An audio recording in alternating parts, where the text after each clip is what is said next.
You're not a failure for spending too much time with your screens. And neither do you have to move to a desert island in order to kick the habit. Hello, welcome to this week's Wild Spirits News.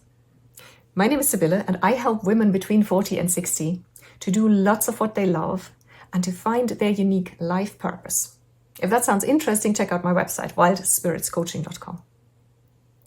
Today's topic is overcoming screen addiction without going off the grid altogether. Terms like screen addiction or smartphone addiction conjure up images of basement-dwelling teenagers who never voluntarily leave their room. It's a bit harder to wrap our heads around the fact that it might mean us. I certainly never thought that I had an addiction. I did have the vague feeling that I never had time for anything anymore and I should spend or wanted to spend more time with my passions, being the passions and purpose coach after all. But I wouldn't have applied the term addiction to myself. Then last year in the summer, I did a 1-week screen detox and it was a revelation. So your mission today is to find out why you might be addicted to screens and how you can break the addiction without having to throw out your computer. The background to this is it really an addiction? The short answer is yes. The slightly more elaborate answer is it's a bit, you could liken it to those salty snacks like crisps where you can't just eat one. You crave more instantly. And that's by design. They're formulated like this. They're whatever the spice mix or whatever it is, the flavor mix is formulated in a way that it keeps you eating. And the same goes for our minds and the online content that we consume. This online content, be it on social media, even on TV to a degree, especially these days, is designed to suck in our attention and to keep us watching and to keep us scrolling and to keep us reading and so on and so forth. In other words, it's not your fault. These online contents that we are consuming have become so much more sophisticated, although all of this started long before computers and the internet. Years ago, it used to be people just being hooked to their TVs and watching TV all day. Like I said, it has become a lot more sophisticated, but the principle is the same. Just keep your attention, keep you hooked.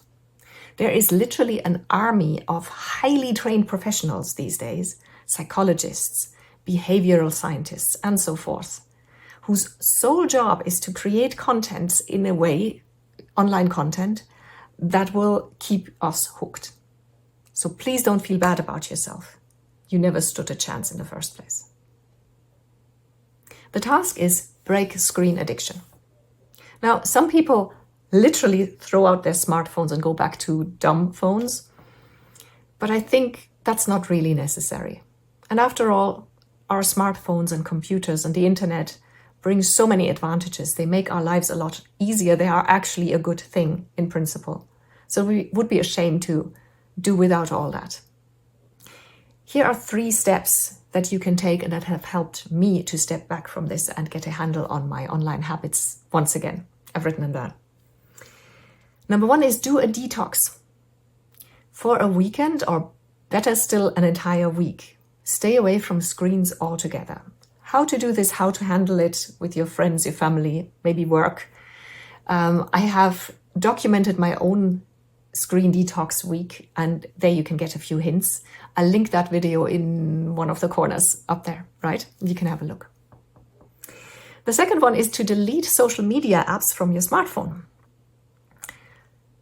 You can even delete messengers if you want to go that far, and tell your people, you just have to retrain your people to either phone you like we did in the 80s and 90s, or to send you an email instead. You can do that. I have friends who do it. But at least the social media should be gone from your phone. The likes of Facebook and Instagram. You can check all of those online on the computer. That means you need to sit down in order to check them, and that is already a deterrent, right? So get rid of them from your phone. Just turning off the notifications, in my experience, doesn't do it. And the third step is to check emails and social media 2 or maybe 3 times a day only. So if you're on your computer, especially if you work on your computer, it's very important to keep those windows or those tabs in your browser closed at all other times, because otherwise it's just too tempting. And 2 or 3 times a day, you open them, check your emails, reply, check your messages, check your social media, and set a timer for 5 or 10 minutes, maybe 15 if you're comfortable with that. And when that timer goes off, you close those windows or tabs again, and that was it. A bonus tip is a bonus step is read the book Stolen Focus. It is so good. It's a huge eye-opener and really gets you thinking. I can only warmly recommend you to reclaim your time and your life. It makes a huge difference, and you'll be very surprised how much time you suddenly have for your passions, hobbies, and interests, and for the things that really matter to you. That brings me to the last point, which is, as usual, let me know. Leave a comment below the video or reply to the email that you got the link to the video with, and tell me what your stance is on social media. There'll never be any judgment from me, trust me. I've been there. And again, it's not our fault. This is by design. So I'd love to hear from you. And like I said, if you're interested, then check out my website, wildspiritscoaching.com. You can also sign up for the Wild Spirits news there, which is a community news, 1 email per week, so 100% spam free. And I always include actually useful information that you don't get anywhere else. So it's actually worth it to sign up for it. And it's not just some email marketing spam newsletter. I'd love to have you. Have a beautiful week, and I'll talk to you soon. Bye.